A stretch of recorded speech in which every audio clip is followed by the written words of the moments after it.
Okay, in this video we are going to meet the logical fallacies. We're going to first talk about what the logical fallacies are exactly, and then we're going to meet them in terms of examples. So first off, logical fallacies.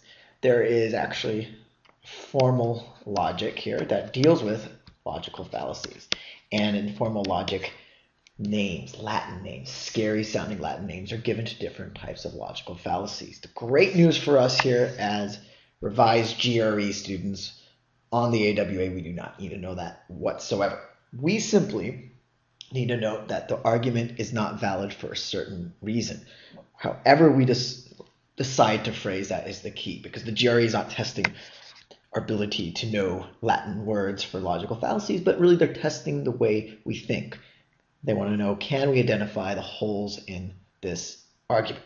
So that said, here, when I go and give my examples of logical fallacies, I've just given them my own names. So we can put them in categories so we know what to look for. So first off, we have the things change fallacy. Again, doesn't sound very formal at all, and that, of course, is not the point. So what is the things change fallacy? So here's an example. It says in '85, Hampson, a leading player in the aftershave market, launched a successful ad campaign. Therefore, Hampson, if he wants to repeat the success, should launch the same ad campaign. Well, hold on. Things change. What worked in 1985 isn't necessarily going to work today. Why? Well, maybe the people, their customer base has changed. So if an ad campaign targeted older men and had maybe images of yachts or whatever it is old men like, it wouldn't work if now Hampson targets a younger demographic. So there could be all these reasons why this argument doesn't hold true, but as soon as you see this, you go, okay, well, that's it. Things change. So base my attack of the argument on that, and then of course you want to come up with reasons why things change. How did things change? And of course I gave you an example just now, the demographics. So that's what we're going to do here on most of these examples. I'm going to basically tell you the name of it, how it pertains to this argument, and then, or how it pertains to this example, and then of course how we could come up with alternate explanations to improve the argument. Okay, let's try it with number 2, assume cause and effect. What's the assumed cause and effect? Let's have a look. After instituting a comprehensive bilingual education program, Monty High witnessed the greatest percent of its senior class go on to college. Therefore, Monty High should continue the bilingual education program. Well, wait a second. Just because they brought in this bilingual education program doesn't mean suddenly that, oh, that's why people were accepted to colleges, as though colleges were basing their admissions solely on whether or not these students here are taking the bilingual program. Now, the key here, though, again, is improving the argument. What else could account for this? Well, a host of other factors, maybe new teaching staff, maybe there was some other form of curriculum, maybe they had essay coaches on hand, maybe they had a superstar SAT teacher. All of these reasons could work or account for the fact that more Monty High seniors than ever before went on to attend college. So we can't just assume it was this bilingual education program. Okay, so those are 2. Now we have a few more to go. So let's take a look at the next one. Numbers and percentage assumptions. Well, what's going on here? Let's see, more students. Here we go, Monty High again. More students from this year's senior class at Monty High went on to college. Therefore, this year's seniors are Monty High's most successful. So you have more. You have a number here. What does this number mean? Well, imagine this. Imagine, let's just make it the 2010 class here at Monty High. This 2010 class, you had 100 students and 99 went on to attend college. That's amazing. Wow. And then this year, 2011, the year we're talking about here, we had 200 students in the class, or they combined maybe with another school. And out of the 200, 100 went on to college, which is more than 99. But wait a second, is that necessarily better? So percentage-wise, 99% went on to attend college, and here only 50% did. So you have to be able to account for these number errors, and sometimes I call these math errors, or math assumptions. So think of it in terms, or in math terms. Okay, now for the next one, we have vague language. What do we have here? Studies have shown that those who eat 3 Maximil fruit bars a day are in better shape than those who eat a normal diet. Okay, wait a second. What do we mean in better shape? How do you quantify that? How do you come up with this? So this is very vague. Than those who eat a normal diet. Is there anything wrong with that? What do we mean by a normal diet? Again, this is very vague.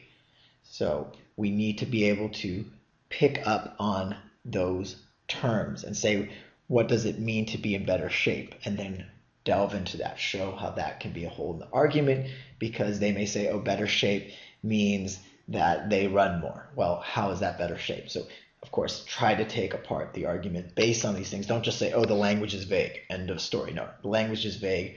What must the argument do to make this language less vague? Well, give us something specific here. Quantify better shape. Okay, well, they lost 10 pounds versus those on a normal diet. A normal diet being what? Again, define terms. Make sure this has to be specific as possible in order for the argument to be more valid. Okay, we have a few more to go, as I said, and next one we have not all X are alike. So X being a certain group. So a recent study found that 50 to 65-year-olds in Gambittville responded favorably to a new anti-cholesterol drug.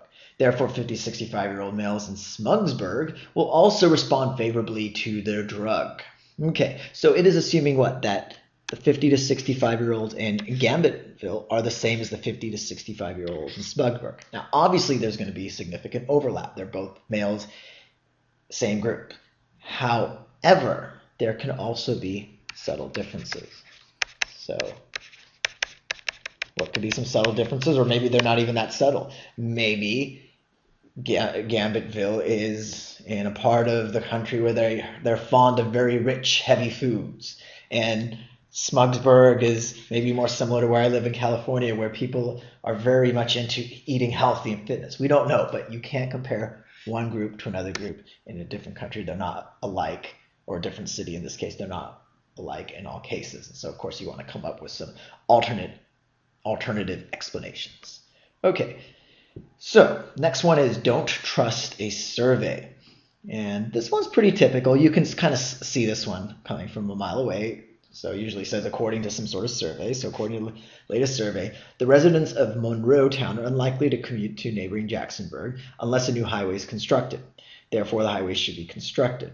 Well, okay, so it's assuming that just because the survey said something that we can really trust the results.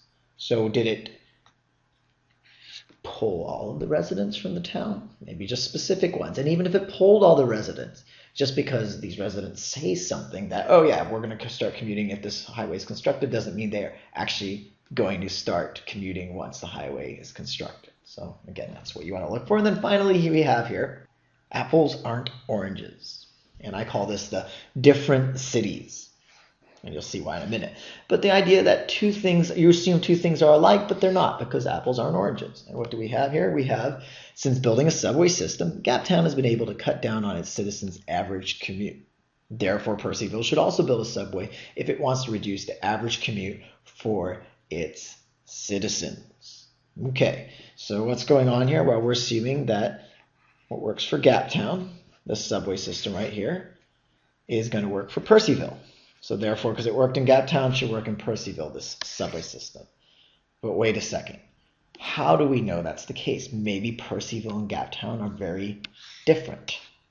So very different. Or not alike. They do not equal one another. But of course, you can't just stop there. You have to say why. Maybe Percyville, most have to commute long distances. Maybe there is no central downtown, and therefore building a subway system isn't going to do much good. So you can maybe go into depth about traffic patterns, any other possible explanations. That's what you're going for here once you identify, in your own words, please don't put out, this is an apples to orange fallacy. You want to simply say the argument assumes that Gaptown is the same as Percyville. However, these two cities can differ for many reasons. First off, Percyville could be ... That is how you want to attack these logical fallacies.